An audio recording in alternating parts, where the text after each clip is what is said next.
Саламатсыңдар ма, білімгерлер?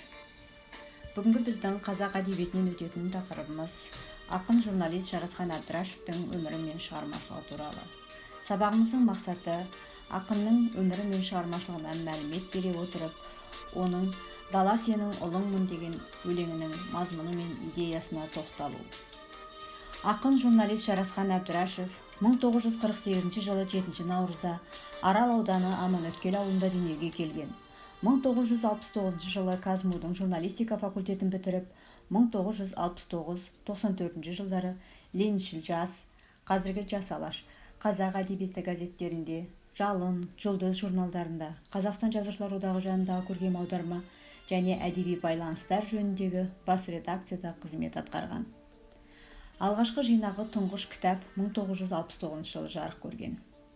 Одан бөлек Ақ қайран, Найзағайлы жаз, Саяхат, ұлттық ойын сана тұрғысындағы толғамдардан тұратын «Дала сенің ұлыңмын», Соғыстан соң туғандар, Перзент парызы, тағы басқа өлеңдер мен поэма жинақтары қазақ әдебиетінде эпиграмма жанрын қалыптастырған.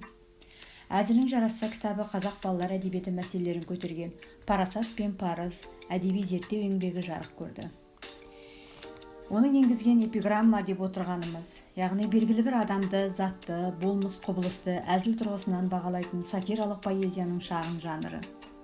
Сондай-ақ эпигондар қысқа жазудың белгілі ойды емеурін мен тұспалмен түсіндіру құралы. Эпигондар фактісі мен нысанына қарай нақты және шартты, сынап, мінеу, суреттеу дәрежесіне қарай сатиралық, юморлық және жағымды эпигондар болып бөлінеді. Қазақ әдебиетінде эпигондар жанрына Асқар Тоқмағамбетов, Әділда Тәжібаев, Шонас Маханұлы, Жарасхан Әбдірашев, тағы басқа сатирик жазушылар қалам тартты.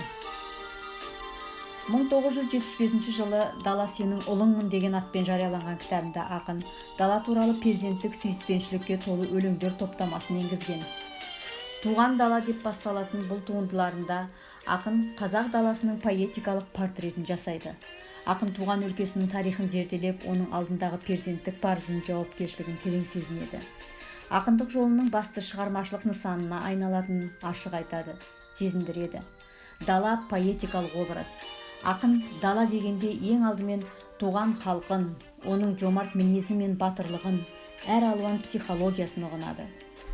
Туған дала талайлардың отқанын, лапылдатты тентек күйің тек тәнің, сөз сөйлесем сенсің биік тұғырым, сенсің менің абыройым мақтаным деп келетін өлең жолдарында, немесе туған дала көбініңнің бір едім, өмірімнің көңілімнің нұр едің, өзің жайлы өлеңімді бірақта әлі күнге оқи алмай жүрелім дейтін тармақтарында ақын даланы мақтан тұта отырып, өзін оның бір бөлшегі, ажырамас үні екенін білдіреді.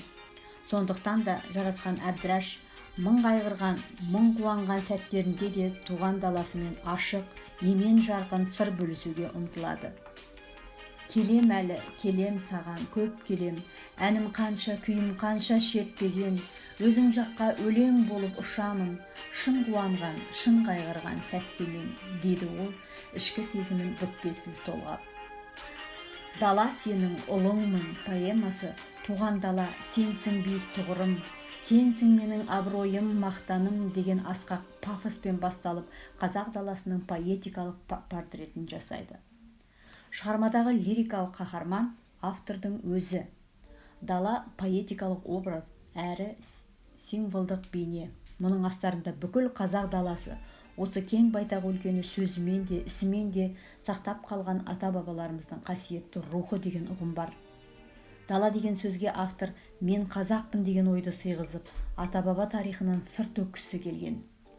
Ақын поэмасы жазылған уақытқа назар аударсақ, Кеңес өкіметінің әлі іргесі сөгілмеген, өз күшінде тұрған уақытымен тұспа-тұс келеді. Сондықтан болған жоқпын Амангелді сарбазы, болған жоқпын ұлы Октябрь солдаты, тігермедім байрағыңды Берлинге, болған жоқпын мен майданда кешегі, болған жоқпын Қошқарбаевпен бірге деген поэма жолдарының ақын өкінішін аңғарамыз.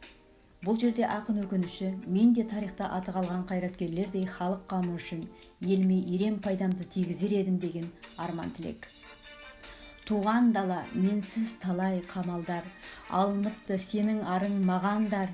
Кешір мені, кеш келіппін өмірге, кеш туыппын, кеш қалыппын, не амал бар дейді.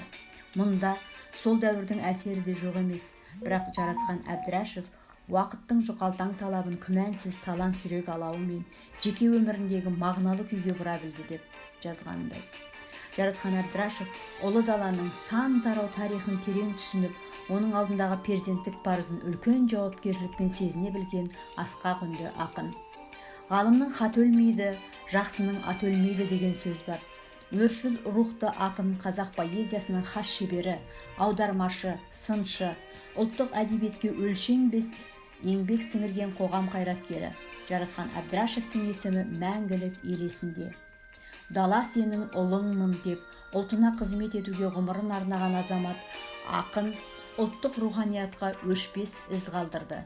Өлеңдерінде лирика мен азаматтық позицияны астасып жатқан Жарасқан Әбдірашевтің поэзиясынан биіктік пен парасаттылық көрініп тұрады. Ұлы дала елінің рухани жаңғыруына ақын шығармаларының беретін тағылымы мол.